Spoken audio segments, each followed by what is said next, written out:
சோஸ்மா சட்டம் சீராய்வு, சட்ட திருத்தத்தில் மேம்படுத்தப்பட்ட கூறுகளை இணைக்க இணக்கம்.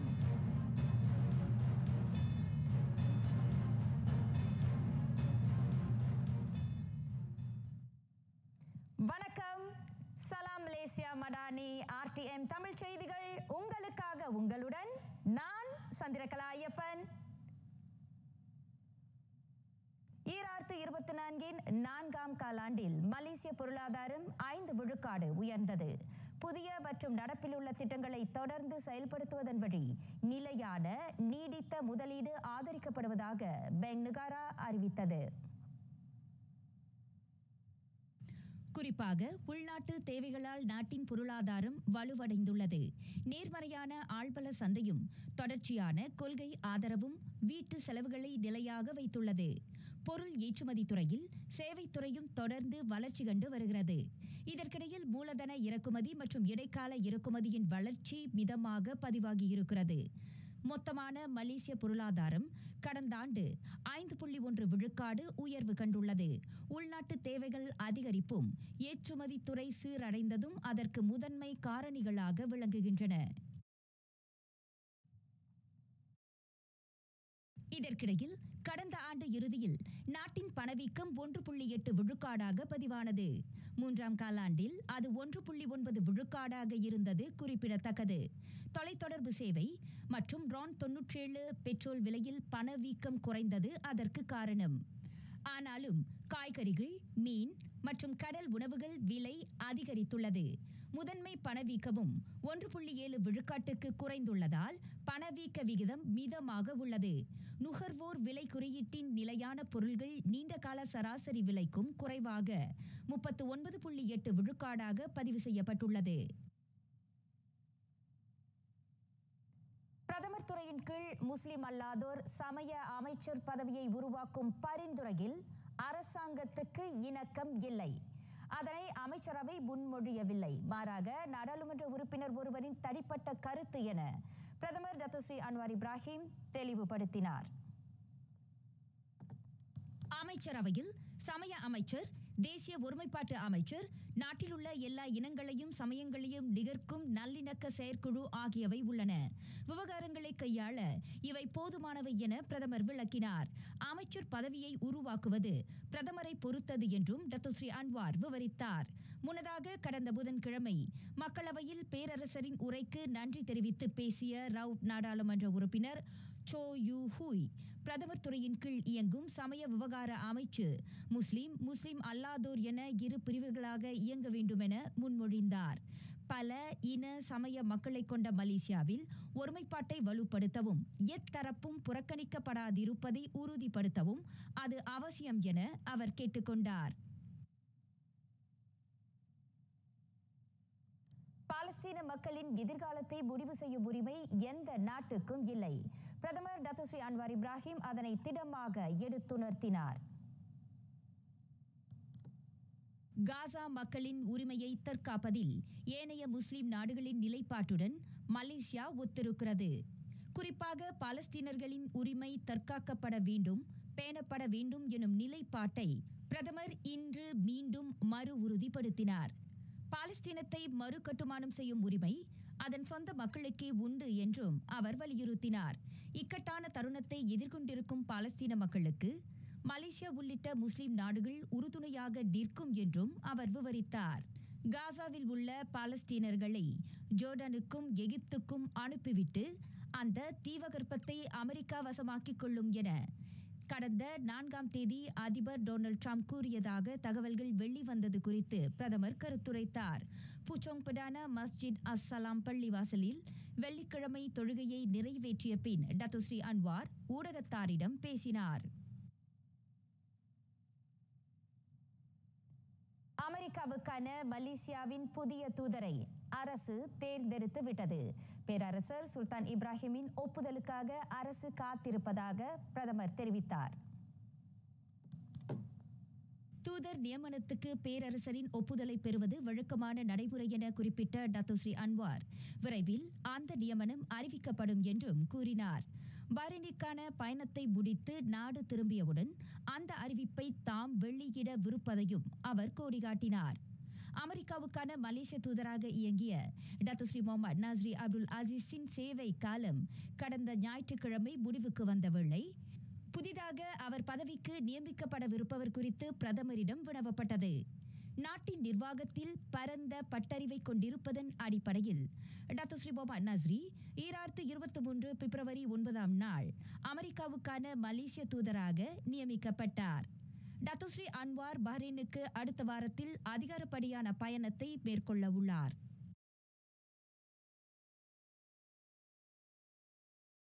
பாதுகாப்பு குற்ற சட்டம் சிறப்பு நடவடிக்கைகள் சுஷ்மாவை உள்துறை அமைச்சு மறு ஆய்வு செய்யும்.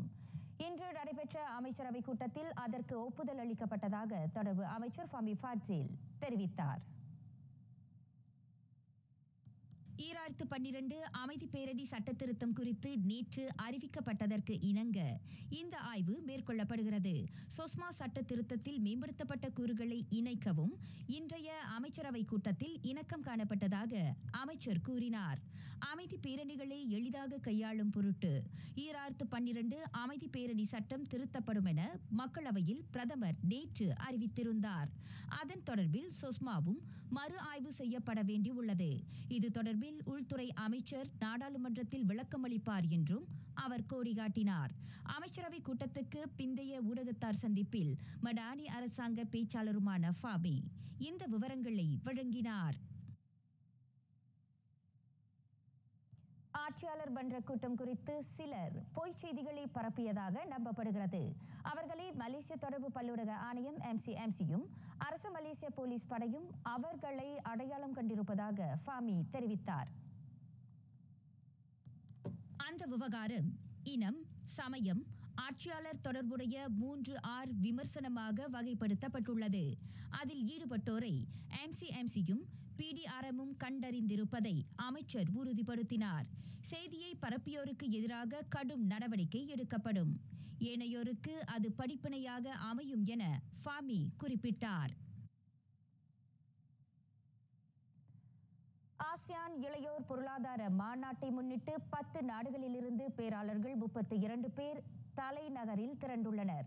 பருவநிலை மாற்றமும் வழப்பமாக பொருளாதார மேம்பாடும் எனும் கருப்பொருளில் அந்த மாநாடு நடைபெறுவதாக செனட்டர் டாக்டர் லிங்கேஸ்வரன் குறிப்பிட்டார். ஜப்பான், திமோர் லெஸ்தே உள்ளிட்ட 10 நாடுகள் பங்கேற்கும் அந்த மாநாட்டில் பருவநிலை மாற்றத்தால் பொருளாதார வளர்ச்சியில் ஏற்படும் பாதிப்புகள் குறித்து கலந்துரையாடப்படும். சுற்றுச்சூழலை பாதுகாப்பது அனைவரின் கடமை என செனட்டர் டாக்டர் லிங்கேஸ்வரன் விளக்கினார். நாட்டின் உயிரியல் பன்முகத்தன்மை தொடர்ந்து நிலைத்திருக்க பருவநிலை மாற்றம் மற்றும் அதனால் ஏற்படும் பாதிப்புகள் குறித்து இளைய சமூகத்துக்கு விழிப்புணர்வு அவசியம். இந்த விவகாரத்துக்கான தீர்வுகள் குறித்து ஆசியான் இளையோர் பொருளாதார மாநாட்டில் விவாதிக்கப்படும். சுமார் 200 பங்கேற்பாளர்கள் அந்த மாநாட்டில் கலந்து கொள்ளவிருக்கும் நிலையில் அதன் வழி ஆசியானின் பொருளாதார கொள்கைகளை வரைய புதிய சிந்தனைகள் பிறக்கும் என எதிர்பார்க்கப்படுவதாக செனட்டர் டாக்டர் லிங்கேஸ்வரன் தெரிவித்தார். செயற்கை நுண்ணறிவு பல துறைகளின் வளர்ச்சியை உந்தச் செய்கிறது. வணிகத்தில் அந்த தொழில்நுட்பத்தின் தேவை குறித்த விழிப்புணர்வை ஏற்படுத்த செயற்கை நுண்ணறிவு மலேசியாவின் எதிர்காலத்தை வடிவமைக்கும் எனும் கருப்பொருளிலான மாநாடு நேற்று நடைபெற்றது. இலக்கவியல் அமைச்சர் கோபிந்த் சிங் டியோ அதற்கு தலைமையேற்றார். அந்த மாநாட்டில் செயற்கை நுண்ணறிவு புத்தாக்க மையம் அதிகாரப்படியாக நிறுவப்பெற்றது. அப்போது உரையாற்றிய அமைச்சர், அனைவருக்கும் செயற்கை நுண்ணறிவு பயனளிக்கிறது. அது குறித்து ஆக்ககர கலந்துரையாடலின் தேவையும் நாளுக்கு நாள் அதிகரிப்பதாக கருத்துரைத்தார். தேசிய செயற்கை நுண்ணறிவு அலுவலகம் நாயோ வழி அந்த தொழில்நுட்ப பயன்பாடு நாட்டில் துரிதப்படுத்தப்படுகிறது. திட்டமிடல், ஆய்வு, ஒருங்கிணைப்பு, வியூக செயலாக்கம் முதலான நடவடிக்கைகளை அது மேற்கொள்கிறது. தவிர புத்தாக்கத்தை ஊக்குவித்து துறைகளுக்கு இடையிலான ஒத்துழைப்பையும் அது மேம்படுத்துகிறது. அரசு, தொழில்துறை, சமூகம் ஆகிய அனைத்திலும் செயற்கை நுண்ணறிவை புகுத்துவதில் நாயோ அளப்பரிய பங்கு வகிப்பதை கோபிந்த் சிங் டியோ சுட்டினார். நாட்டின் நெல், அரிசி தொழில்துறைக்கு இவ்வாண்டு மறுமலர்ச்சி ஏற்படுத்தப்படுகிறது. அதன் வழி நாட்டின் 2ஆம் நெற்களஞ்சியமாக சபா உருவாக்கம் காணும் எனும் நம்பிக்கையை வேளாண் உணவு உத்தரவாத அமைச்சு வெளிப்படுத்தியுள்ளது. கைவிடப்பட்ட வயல்களை மீண்டும் விவசாய பகுதிகளாக உருவாக்குவதிலும் முனைப்பு காட்டுவதாக வேளாண் உணவு உத்தரவாத துணை அமைச்சர் டத்தோ ஆத்தர் ஜோசப் கூரோப் தெரிவித்தார். இந்த மறுமலர்ச்சி நெல் அரிசி உற்பத்தியையும் துறையின் போட்டித்தன்மையையும் மேம்படுத்தும் நோக்கத்தை மட்டும் கொண்டிருக்கவில்லை. மாறாக விவசாயிகளின் நலனையும் பயணிட்டாளர்களின் நல்வாழ்வையும் உறுதி செய்யும் இலக்கை கொண்டிருப்பதாக அவர் விவரித்தார். சபாவையும் சரவாக்கையும் நாட்டின் புதிய நெற்களஞ்சியங்களாக உருவாக்கும் முக்கிய நடவடிக்கையாக அந்த மறுமலர்ச்சி அமைவதாகவும் அவர் குறிப்பிட்டார். உள்நாட்டு நெல் உற்பத்தியை உயர்த்தும் அந்த முனைப்புக்கு சபாவும் சரவாக்கும் உரிய ஒத்துழைப்பை நல்கும் என்ற எதிர்பார்ப்பையும் டத்தோ ஆத்தர் ஜோசப் முன்வைத்தார். பாதுகாப்பு வசதி உள்ள அடுக்ககங்கள் போதைப்பொருள் கடத்தல் கும்பலின் கூடாரமாக இயங்கியது அம்பலமானது. ஜொஹூர் பாருவில் மேற்கொள்ளப்பட்ட 7 பரிசோதனைகளில் 31 லட்சம் ரிங்கிட் மதிப்பிலான போதைப் பொருள்களுடன் 3 கைது செய்யப்பட்டதாக மாநில போலீஸ் தலைவர் டத்தோ எம் குமார் தெரிவித்தார். கைதானவர்களில் ஒருவர் சிங்கப்பூரை சேர்ந்தவர். அவர்கள் அனைவரும் 41 முதல் 48 வயதுக்கு உட்பட்டவர்கள் என்பதை டத்தோ எம் குமார் உறுதி செய்தார்.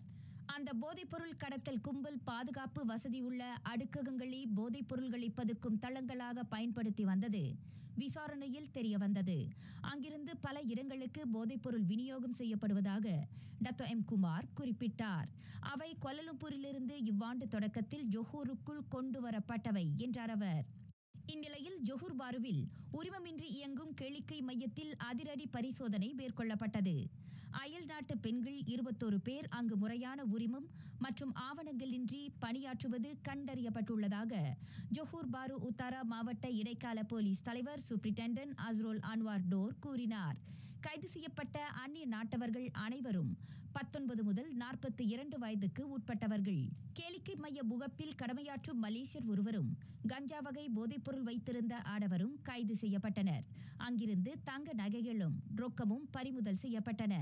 கைதான அயல் நாட்டு பெண்கள் அனைவரும் விசாரணைக்காக 13 நாள்களுக்கு தடுத்து வைக்கப்பட்டுள்ளனர். இதற்கிடையில் குவாந்தான் தஞ்சோங் லும்பூர் மேம்பாலத்துக்கு அருகே இறந்த நிலையில் கண்டெடுக்கப்பட்ட பெண்ணை கொலை செய்திருக்க கூடும் என நம்பப்படும் ஆடவர் அடையாளம் காணப்பட்டார். அந்த 37 வயது ஆடவனுக்கு போலீஸ் வலை விரித்துள்ளதாக மாநில போலீஸ் தலைவர் டத்தோ ஸ்ரீ யாஹ்யா ஒத்மான் குறிப்பிட்டார். ஆற்றங்கரை ஓரத்தில் உயிரிழந்த பெண்ணுக்கும் அந்த ஆடவனுக்கும் எந்த உறவும் இல்லை என்றார் அவர். ஐயத்திற்குரிய அந்த ஆடவர் மீது குற்றப்பதிவுகள் உள்ளதாக தெரிவிக்கப்பட்டுள்ளது. அந்த பெண்ணின் நகைகள் களவாடப்பட்டது கண்டறியப்பட்டுள்ளது. அதேவேளையில் அவரின் உடலில் காயங்களும் தென்பட்டதாக டத்தோ ஸ்ரீ யாஹ்யா ஒத்மான் கூறினார்.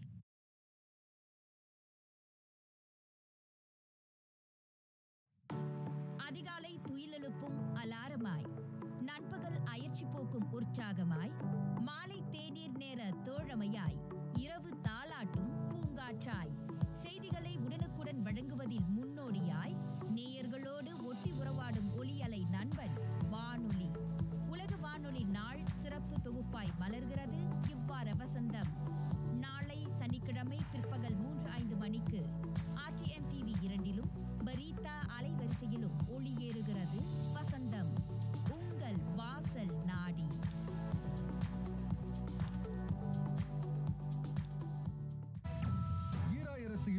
வரவு செலவு திட்டத்தில் மக்களுக்கான பல்வேறு நலத்திட்டங்கள் அறிவிக்கப்பட்டன. வாழ்க்கை செலவின பளுவை குறைத்து மக்களின் வாழ்வை மேம்படுத்தும் அவர்களுக்கான உதவி திட்டங்கள் குறித்து manfaat.mof.gov.my அகப்பக்கம் வழி அறியலாம். மேலும் சமூக ஊடகங்கள் வாயிலாகவும் அவை குறித்து தெரிந்து கொள்ளலாம்.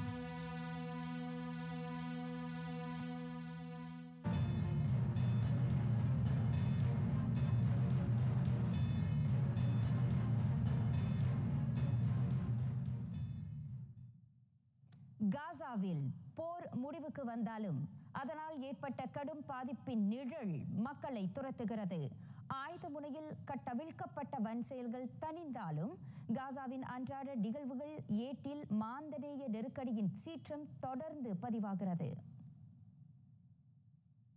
பெருத்த பாதிப்பை காசா மக்கள் கடந்த 15 மாதங்களுக்கு முன் மூண்ட போரினால் எதிர்நோக்கியுள்ளனர். அதேவேளை பேரளவிலான அடிப்படை வசதிகளும் அங்கு சேதமுற்றதை ஐநாவின் அடிப்படை வசதி சேவை அலுவலக நிர்வாக இயக்குநர் ஜார்ஜ் மொரேரா டா சில்வா குறிப்பிட்டார். பள்ளிகள், மருத்துவமனைகள், இதர வசதிகள் ஆகியன இஸ்ரேல் அரங்கேற்றிய வன்முறை வெறியாட்டத்தில் சிதைந்தன. காசாவை மறுகட்டமைக்க $5300 கோடி தேவைப்படும் என ஜார்ஜ் மொரேரா தெரிவித்தார். ராஃபா எல்லையில் பல நிலச்சமன் எந்திரங்களும் கட்டுமான எந்திரங்களும் கனவுந்துகளும் முன்கூட்டியே பொருத்தப்பட்ட வீடுகளுடன் காசாவில் நுழைய இசைவுக்காக காத்திருக்கின்றன. இன்னும் சில நாள்களில் அவை காசாவுக்கு செல்லும் என எகிப்திய ஊடகங்கள் தகவல் அளித்தன. இடிந்த கட்டடங்களை துப்புரவு செய்வது, சாலைகளையும் அவை செப்பனிடும். கனரக வாகனங்களில் ராஃபாவை கடந்து காசாவுக்குள் செல்லக்கூடாது என இஸ்ரேலிய அரசு பேச்சாளர் இதனூடே எச்சரிக்கை விடுத்துள்ளார். காசாவிலிருந்து மக்கள் வலுக்கட்டாயமாக வெளியேற்ற அமெரிக்காவும் இஸ்ரேலும் தொடர்ந்து முயலுமாயின் அவை தாக்குதலை சந்திக்க நேரிடும் என ஹூத்தி கிளர்ச்சி படை எச்சரித்தது. செங்கடலில் அமெரிக்கா இஸ்ரேல் கப்பல்கள் மீது எரிகணை, தொலை இயக்க பறக்கும் கருவி கொண்டு தாக்குதல் தொடுக்கப்படும் என அதன் தலைவர் அப்துல் மாலிக் அல் ஹூத்தி துணித்தார். அந்த திட்டத்தை நிறைவேற்றினால் ஆயுதங்களுடன் ஆயத்தமாகும்படி தமது படைக்கு கட்டளை பிறப்பித்தார். இந்திய பிரதமர் நரேந்திர மோடி அமெரிக்காவுக்கு மேற்கொண்டுள்ள அலுவல் பயணம் இரு நாட்டு உறவை மேலும் வலுப்படுத்தும் என எதிர்பார்க்கப்படுகிறது. அந்த சந்திப்பின் போது பல விவகாரங்கள் குறித்து பேசப்பட்டதாக அமெரிக்க அதிபர் டொனால்ட் ட்ரம்ப் தெரிவித்தார். ஓவல் அலுவலகத்தில் மோடியும் ட்ரம்பும் சந்தித்து முன்னதாக அணைத்து தங்கள் நல்லுறவை வெளிப்படுத்தினர். வரி தளர்வு, அமெரிக்க எரிபொருள், போர் விமானங்களை அதிகமாக கொள்முதல் செய்தல் போன்றவை இரு நாட்டு தலைவர்களின் கலந்துரையாடலில் இடம்பெற்றன.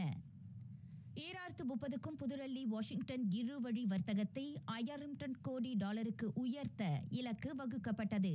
இவ்வாண்டு தொடங்கி அதிகமான ராணுவ தளவாடங்களை இந்தியாவுக்கு விற்கவும் அமெரிக்கா எண்ணம் கொண்டுள்ளதாக அவர் குறிப்பிட்டார். F-35 விமானங்களும் இந்தியாவுக்கு வழங்கப்படும் என்றார் அவர். அமெரிக்கா, இந்தியா, ஆஸ்திரேலியா, ஜப்பான் முதலிய நாடுகளுக்கு இடையேயான ஒத்துழைப்பு அமைதி, வளப்பம் ஆகியவற்றை பேண துணைக்கோலும் என ட்ரம்ப் கருத்துரைத்தார். டெஸ்லா பன்னாட்டு வாகன தொழில்துறை தூய எரியாற்றல் நிறுவன தலைமைச் செயல்முறை அதிகாரி எலன் மஸ்கை நரேந்திர மோடி வாஷிங்டனில் சந்தித்தார். விண்வெளி, தொழில்நுட்பம், புத்தாக்கம் போன்றவை குறித்து அவர்கள் இருவரும் பேசியதாக இந்திய வெளியுறவு அமைச்சு அறிக்கை வழி தெரிவித்தது. வளரும் தொழில்நுட்பம், தொழில் முனைவு, சிறந்த மேலாண்மை முதலியவற்றில் ஒத்துழைப்பு நல்குவது குறித்தும் அவர்கள் கலந்துரையாடினர். ஸ்டார்லிங் செயற்கைக்கோள் இணைய நிறுவனத்தை இந்தியாவில் அமைப்பது குறித்தும் கலந்துரையாடப்படும் என அந்த அறிக்கை குறிப்பிட்டது. செல்வந்தர் முகேஷ் அம்பானியின் நிறுவனத்துடன் முன்னதாக ஏற்பட்ட கருத்து முரணால் அது இந்தியாவில் நிறுவப்படுவதில் சிக்கல் நிலவியது. அந்த தெற்காசிய நாட்டில் கால் பதிக்க அதன் உரிமம் இப்போது ஆய்வு செய்யப்படுகிறது. மெக்சிகோ வளைகுடாவை அமெரிக்க வளைகுடா என அமெரிக்க பயனர்களுக்கு மட்டும் மாற்று பாதகமாக தரும் முடிவை கூகுள் சீராய்வு செய்ய வேண்டும். அந்த கோரிக்கையை மெக்சிகோ அதிபர் கிளோடியா ஷெயின்பாம் முன்வைத்தார். மெக்சிகோ வளைகுடாவை அமெரிக்க வளைகுடா என வழங்குவது அமெரிக்காவின் தன்மூப்பான முடிவு. அதன் பயன்பாடு அனைத்துலக அரங்கில் அங்கீகரிக்கப்படவில்லை. தனது கட்டுப்பாட்டுக்குள் இருக்கும் பகுதிகளுக்கும் அவற்றிலிருந்து 22 மைல்கள் தொலைவில் இருக்கும் வட்டாரத்துக்கு மட்டுமே அமெரிக்கா பெயர் மாற்றம் செய்ய இயலும். அயல் வட்டாரத்திற்கான பெயரை மாற்ற அமெரிக்காவுக்கு உரிமை இல்லை என அவர் விரித்துரைத்தார். அமெரிக்காவின் அடியொற்றி கூகுள் நிறுவனமும் அவ்வாறு அமெரிக்க பயனர்களுக்கு பெயர் மாற்றம் செய்து சேவை வழங்கினால் அதன் மேல் சட்டம் பாயும் என அவர் எச்சரிக்கை விடுத்தார். கூகுள் வரைபடத்தில் மெக்சிகோ வளைகுடா என மெக்சிகர்களுக்கும் அமெரிக்கர்களுக்கு தனியே அந்த பெயர் மாற்றம் செய்து அளிக்கும் நடைமுறை மாற்றப்பட வேண்டும் என ஷெயின்பாம் ஆணித்தரமாக வலியுறுத்தினார்.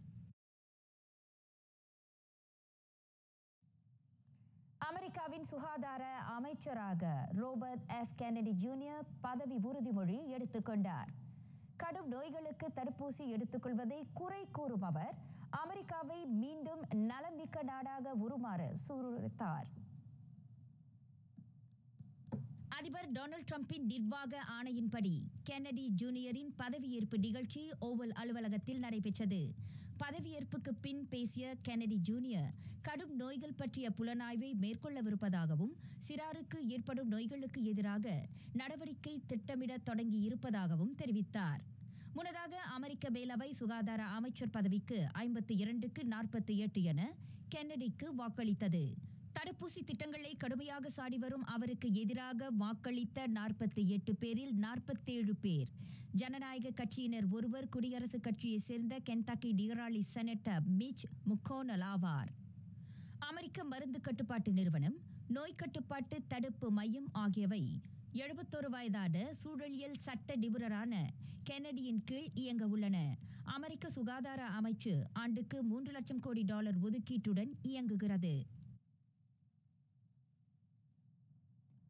ஆஸ்திரேலியாவின் வடமேற்கு பகுதியை சூறையாடியது செலியா வெப்பமண்டல சூறாவளி. மணிக்கு 320 கிலோமீட்டர் பலத்த காற்றுடன் அந்த பகுதியை அது மையம் கொண்டதை அடுத்து பில்பாரா வட்டாரத்தில் உள்ள அனைத்து துறைமுகங்களும் தற்காலிகமாக மூடப்பட்டன. 550 கிலோமீட்டருக்கு செலியா சூறாவளி கனமழையையும் கொண்டு வருகிறது. உலகின் மிகப்பெரிய இரும்பு தாது ஏற்றுமதி மையமான ஹேட்லண்ட் துறைமுகம் கடந்த புதன்கிழமை தொடங்கி மூடப்பட்டது. எரிபொருள் சேகரிப்பு, சுத்திகரிப்பு மையங்களான வெரனஸ் தீவும் உள்ள டேம்பியர் துறைமுகமும் நேற்றிரவு தொடங்கி செயல்பாடுகளை நிறுத்தின. ஹேட்லண்ட் துறைமுகத்தில் உள்ள சுரங்க நிறுவன பணியாளர்களான 15,000 பேர் இல்லங்களில் பாதுகாப்பாக இருக்கும்படி அறிவுறுத்தப்பட்டுள்ளனர். முதன்மை பணிகளில் ஈடுபடாதோர் பாதுகாப்பான இடங்களுக்கு மாற்றப்பட்டதாக உள்நாட்டு செயலாக்க தரப்பு தகவல் வழங்கியது.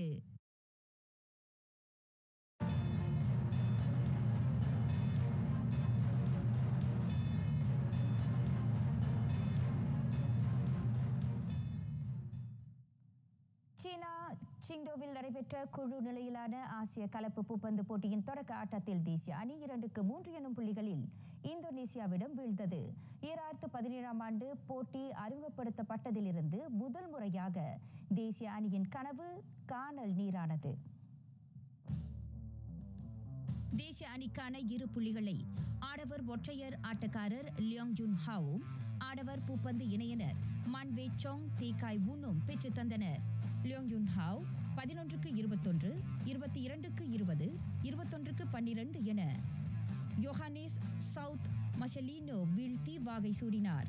ஆடவர் பூப்பந்து இணையினர் மன் வே சோங் தீகாய் வூன் 25-27, 21-17, 23-21 என முகமது ஷோஹிபுல் ஃபிக்ரி டேனியல் மார்டினை வீழ்த்தினர். நாட்டின் கலப்பு இணையினர் கோசுன் குவாட் ஷெவோன் லாய் ஜெமி 21-17, 13-21, 18-21 என இந்தோனேசிய இணையான டேஜான் பெர்னாண்டீஷா சித்தி ஃபடியா சில்வா ரமடந்தியிடம் தோற்றனர். மகளிர் ஒற்றையர் ஆட்டக்காரர் கே லட்சனா 12-21, 19-21 என கோமாங் ஆயு சயா டேவியிடம் வீழ்ந்தனர். மலேசியாவின் கோபே கி தியோமெய்சின் மகளிர் கலப்பு இணையினர் 21-18, 17-21, 17-21 என மெலிசா த்ரியாஸ் புஷ்பிதாசாரி ரேஷல் அலிஷா ரோஸிடம் தோல்வி கண்டனர்.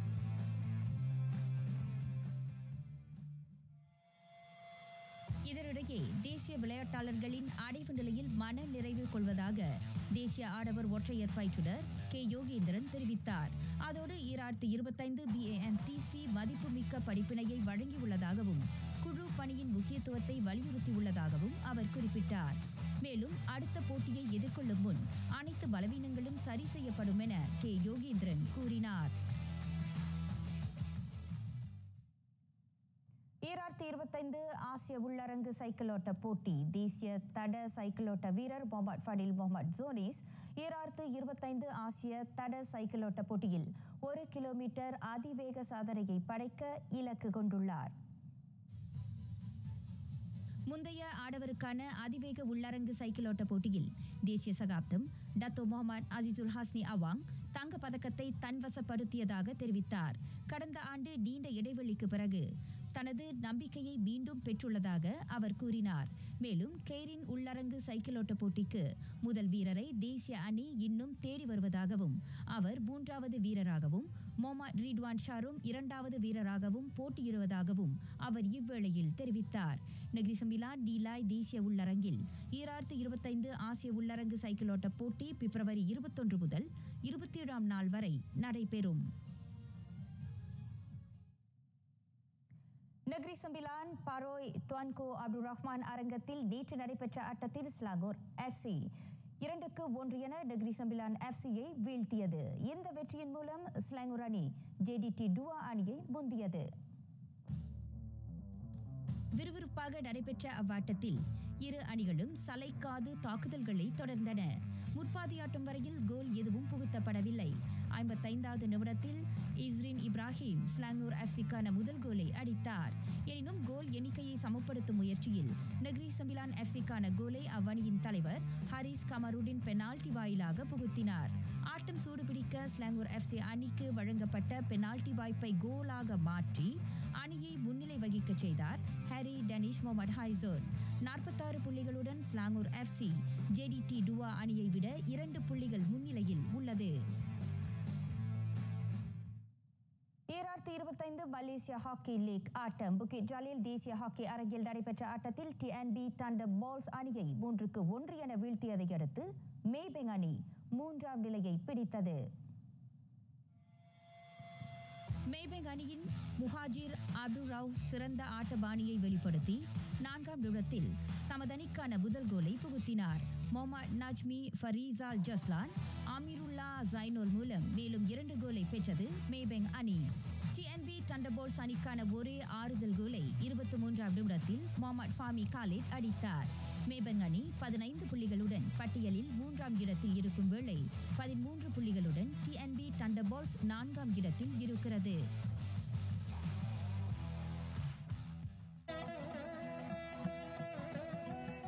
ஞானக்குரல் உள்ளுணர்தல். அடியார் கடியராயன் உருகி தம்முள் படியொன்றி பார்த்து கொள்ளல். அடியவர்களுக்கு அடியவராய் அவர் மீது அன்பு கொண்டு உருகுதல் பக்தியின் இலக்கணம். அவ்வாறு செய்வோரிடம் அவரோடு ஈசன் உள்ளம் ஒன்று இருப்பான் என பக்தி நெறி புகட்டுகிறார் அவ்வை.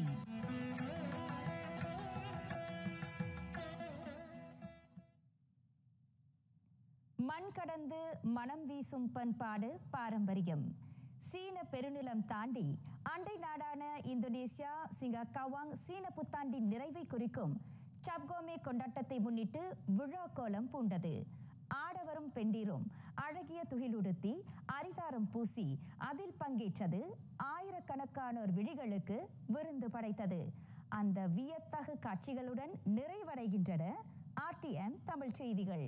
எங்களோடு இணைந்ததற்கு நன்றி.